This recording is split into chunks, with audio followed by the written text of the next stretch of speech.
Congratulations! You just had a baby. But wait, you don't feel all sunny and happy? Instead, you're upset with your partner, weeping over diaper leaks, and hoping you could simply get in your car and go somewhere without thinking about your nursing session. What is up with you? Isn't having a child a happy experience? Well, not for everyone, at least not at the beginning. Hello and welcome to today's Connected Minds podcast, where we'll discuss about baby blues.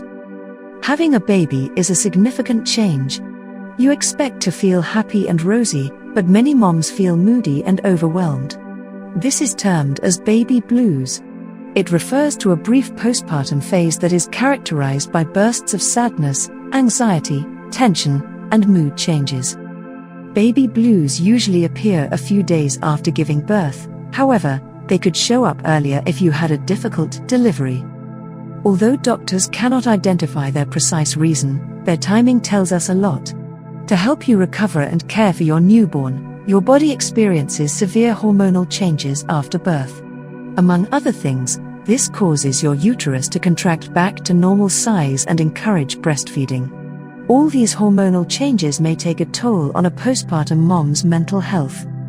The likely alternative reason? The postpartum period is a time when parents are adjusting to all the significant changes in habit and lifestyle that come with a new baby.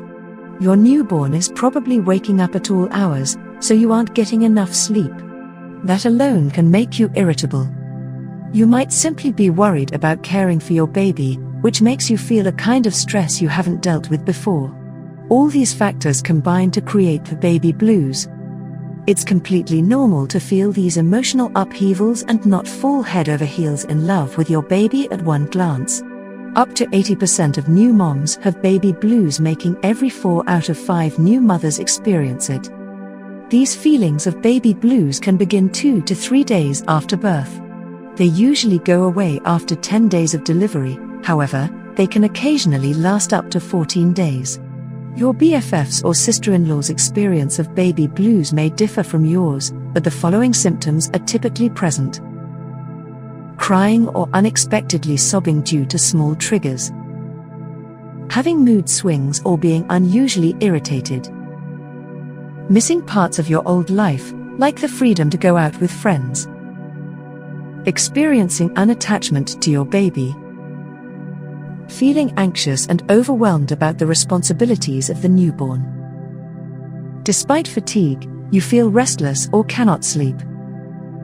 Have difficulty making decisions or thinking clearly. If your sadness lasts longer than 1 to 2 weeks or becomes worse rather than better, you could have postpartum depression. About 10% of women experience it, and compared to baby blues, it is more intense and lasts longer. If you've already had depression or if it runs in your family, you're more likely to have postpartum depression. How can you know whether you have postpartum depression or baby blues?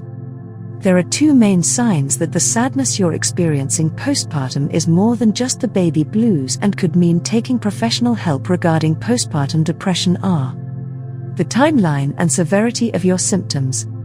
Timeline.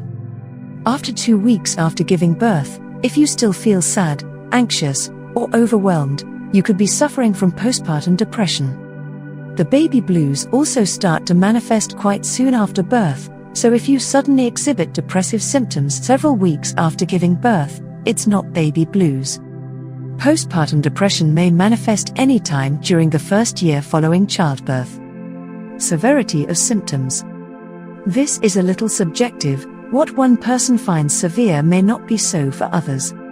Typically, baby blues often leave you feeling depressed and disoriented, but they shouldn't significantly lower your quality of life. Postpartum depression, on the other hand, doesn't just come and go. Instead, its symptoms are persistent and won't go away on their own. How can you treat baby blues?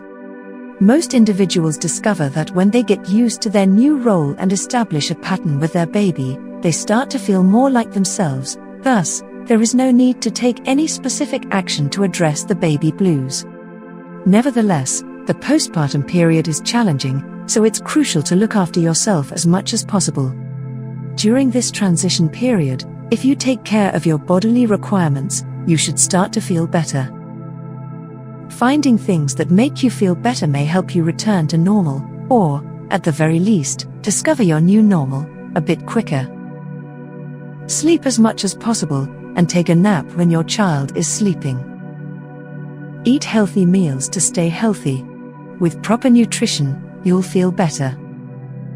Take a stroll, sunlight, exercise, and clean air may all be very beneficial. When someone offers to assist, accept it.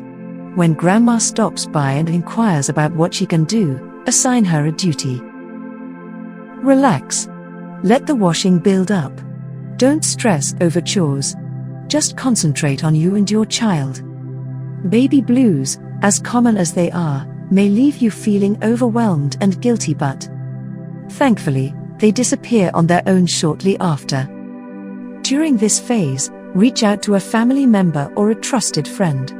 And in case you experience sadness or anxiety even after 2 weeks, or if your symptoms get worse at any time, immediately seek professional help or contact our team at Connected Minds for help. Even though baby blues are common, postpartum depression needs to be treated.